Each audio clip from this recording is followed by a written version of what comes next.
We had a great first half. How about a huge round of applause for our first half storytellers?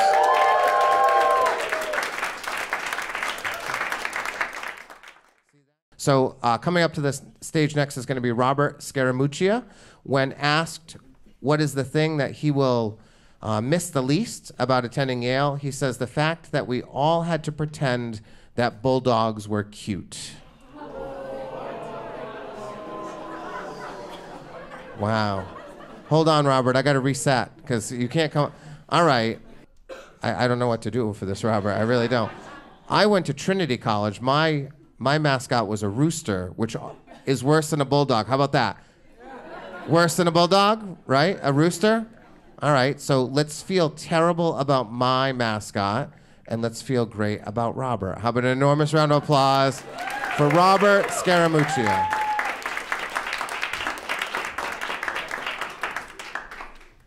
Really just starting off in a good place. I can feel that. Thank you. So it's last May, and I'm sitting in Trumbull College courtyard at my graduation. And it's like 87 degrees out because it's May in New Haven, and I am just sweating through my heavy black cap and gown. I have like sweaty old man hair that my cap is giving me. And you know, we're doing graduation. Head of college, Margaret Clark, is up there, and everybody's doing the weird thing where you go up and you grab your diploma, and then you shake hands, and then you freeze, and then you smile, and then you blink right as they're taking the picture, and then you go and sit back down. And I am just in the middle of this graduation, and I look over towards the parents section to see if I can spot my mom and dad. And, you know, it's pretty easy to spot my dad. He is mostly bald, he has a goatee, and he just kind of has the general vibe of somebody who wears a Yankees jersey to a Red Sox game, which is something he did a lot when I was a kid. And I would be sitting right next to him and get heckled, but it was fine. And I think, you know, I spot him, I spot my aunt, I spot my uncle, and I think it'll be easy to spot my mom, because she is a black woman with blonde hair in a wheelchair. And that's just not something you see very often, especially at Yale graduations. And I look over, and it's actually really hard to spot her because there is like a sea of more sweaty students just right there. And so I can barely see like the tufts of her dyed blonde hair through all of their sweaty graduation caps. But I do make her out. I see her there. And of course, I'm glad she's there. This is my mom watching me graduate from Yale. I'm especially glad because, to be totally honest, neither me nor my dad nor my mom were totally sure that she was going to make it to my graduation. You know, when I was in high school, she would have coughing fits even when she didn't have a cold. My freshman fall, she was hospitalized, and I remember watching the live stream of the Yale Symphony Orchestra's Halloween show on my phone when I was sitting in a chair that I pulled up next to my mom's ICU bed. My sophomore winter, she got a double lung transplant, which was great because she didn't need her oxygen tank anymore, but was also bad because she now needed a feeding tube. And all that time, you know, she would say, you know, she's not sure that she would make it to my graduation, but that's all she wanted to do. And so, of course, I am so incredibly happy that she is there watching me do this thing. Or 97% of me is glad that she's there. 3% of me kind of wishes that she had stayed home. Maybe 5% of me, maybe 7% of me. Because when you have a mom that's that sick, you don't get to have the graduation that your friends are having. You're a caretaker at some point during that day, and that's all my mind was thinking about. There are a million things that can go wrong when somebody who is that sick is outside of their home, and that is all I'm thinking about. So head of college, Margaret Clark, is up there giving an inspiring speech. She's talking about how, you know, these were your bright college years, but you're about to have even brighter post-college years. And all I'm thinking about is, wow, I hope my mom's blood sugar doesn't go low, because she was also a diabetic. I hope her blood sugar doesn't go low and she passes out in this 85-degree heat. Margaret Clark is saying, you've all done amazing things in math and science and, something to do with the humanities that nobody really understands. And what I'm thinking in my head is, what if my mom's feeding tube just falls out randomly, because that's a thing that feeding tubes do, and she can't take her medication or get her nutrition? Margaret Clark is saying, you're all going to go on to be great hedge fund managers, and none of you are going to cause the second Great Recession. It's all going to be great, everybody. And I'm thinking, what if my mom suddenly has to go to the bathroom? I haven't had time this morning to tell my dad that, okay, the one bathroom in Trumbull College that you can actually fit a wheelchair in is back behind you, up the elevator, and down the hall on the second floor. But so graduation keeps happening. Everybody gets their diplomas. I go up and get mine, and everything is okay. It's all over. People are milling about, and something that I didn't mention at the beginning of this story is that we're all sitting in these chairs that are just weirdly fancy. They're white plastic folding chairs, but because it's a Yale graduation, they're also like padded and just very nice, and we're all having a nice time. Anyway, I just wanted to really put that image in your head. But so I go over to my parents, I hug my mom, I hug my dad, I say hi to my aunt and uncle, and everything is great. Nothing has gone wrong. And then, my aunt and uncle, they have to leave, and my dad has to go pick up the car, which is going to take a while because it's graduation day in New Haven, Connecticut. And so I'm just there with my mom, and I'm looking at my friends taking pictures with each other in the courtyard and saying their goodbyes, and I think maybe I should go and do that. And then my mom looks up at me, and she says, "Toast and Jelly, I have to go to the bathroom." And Toast and Jelly, it was her nickname for me. I don't really know why. I'm not really that particular a fan of toast and jelly on it, but that's her nickname for me. And what you have to know about my mom is when she says, I have to go to the bathroom, that means she's had to go to the bathroom for the past half hour. And if we don't get to a bathroom right now, we're going to have a situation on our hands. And so, cut to 30 seconds later, I've gone up that elevator and into that bathroom. I've wheeled my mom in. And she's in there doing what she has to do, and I'm standing outside of the bathroom door. This is the second floor of Trumbull College. There's like a sliver of hallway, maybe 20 feet long. And again, it's weirdly fancy. It's got a hardwood floor. It's got the fake fireplaces that Yale loves so much that you can't actually use because they can't trust us with fire. And so my mom is there, and I'm standing outside the bathroom door, and I'm doing this thing that I'd gotten really good at over the past 4 years, which is where you stand in the one spot where you can hear when your mom flushes the toilet so that you know when to wheel her out. But you're not standing so close to the bathroom that somebody who walks by thinks you have a weird obsession with the sound of toilets flushing. And so I'm there, and I'm looking at this tiny hallway, and I'm just thinking about a lot of things. I had spent about 40% of my Yale career in this hallway. Over there on the right is the elevator, and I would come down from my suite with my laundry bag that was stuffed with button-downs and, honestly, too many Mountain Dew branded t-shirts for the fact that I was 21 years old. And I would go down and bring that laundry to the laundry room.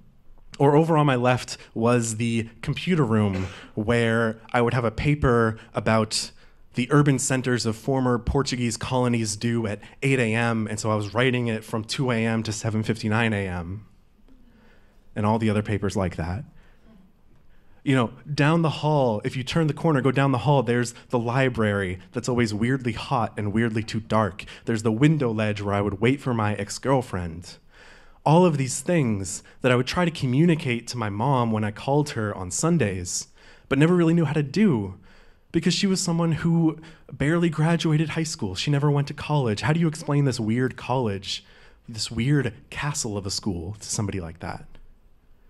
And before I can reflect too much on how she's finally here and maybe she can really understand my experience of the past 4 years, she flushes the toilet, and I go and I wheel her out, and I'm like, okay, we can head back downstairs. Everything will be fine. My dad will be there with the car. And then she looks up at me, and she says, "Toast and Jelly, my sugar is really low." And I'm like, okay, A million things can go wrong. Here we go.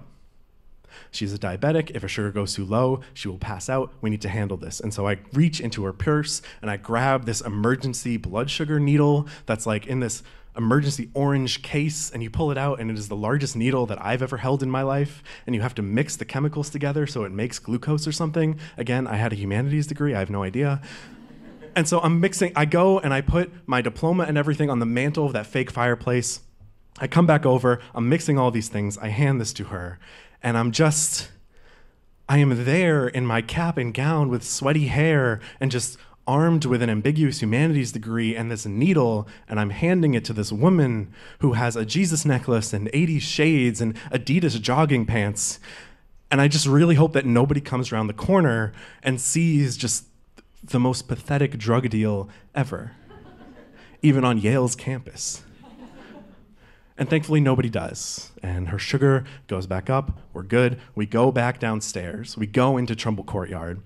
My dad isn't there because apparently he parked the car in like Rhode Island. And so I park the wheelchair on the walkway in Trumbull College, where I put it so that my mom can look left and see the pink and yellow flowers by the dining hall, and she can look right and she can see the weirdly fancy folding chairs.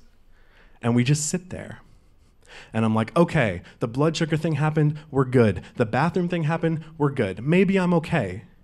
And then I'm looking out at the courtyard and I'm seeing, again, my friends talking, my classmates talking, and I realize that there is something that I hadn't thought about that is worse than any of those other things. And it is my friends coming over right now and talking to me and my mom.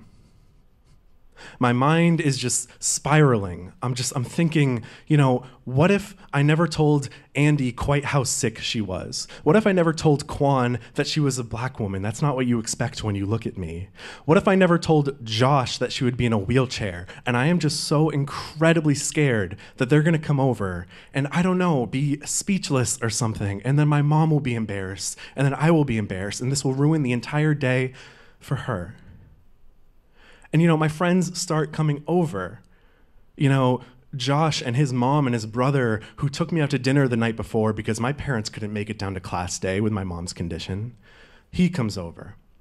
Andy comes over with his parents. Quan comes over with his parents. All these people keep coming over. And of course, they're so incredibly nice because it's a Yale graduation and Yale people are freaking nice.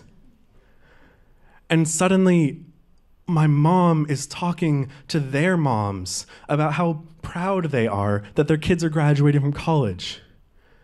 My mom is not talking about a breathing test result or the fact that there's no pravastatin left in her medicine box or any of these other things. She just gets to be a proud, normal mom for the first time in a really, really long time. My ex-girlfriend's mother came over to talk to us, and she talked to us. She was from Oklahoma. She talked about wild tornadoes in Oklahoma. And I'm like, okay, my mom's never been to Oklahoma. She will never go there. She's not legally allowed to fly because of her medical condition. She's not like on a watch list or anything. But my mom just gets to talk about tornadoes in Oklahoma and not the fact that she's sick and keeps losing more and more weight. She just gets to be a mom. And so, my friends, we say our goodbyes and they leave. And I'm just there with my mom. My dad's still not here because apparently he had to park the car in Upper Vermont. I don't know. And so we're there, and I'm looking out at this courtyard with the weird chairs, and I see the hammock where Josh drunkenly fell out of it a few days before. I see the bench where I had lied to my ex-girlfriend about getting back together the last weekend.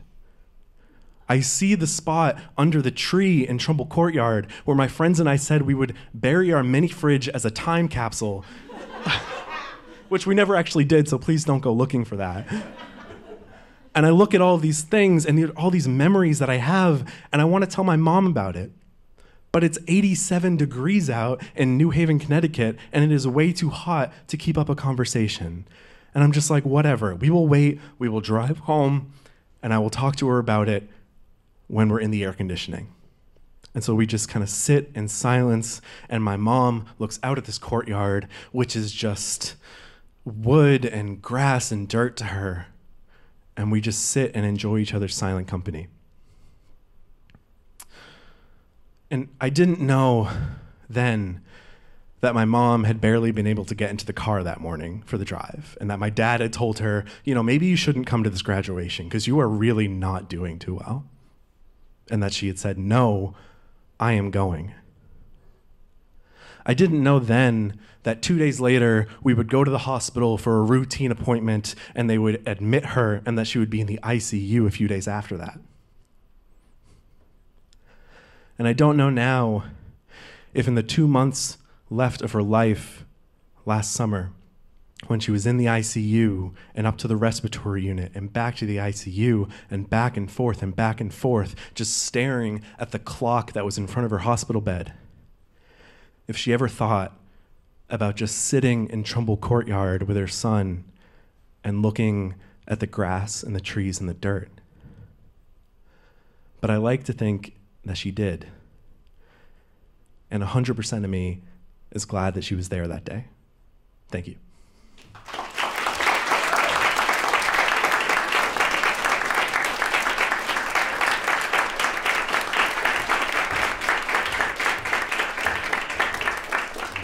Robert Scaramuccia, ladies and gentlemen.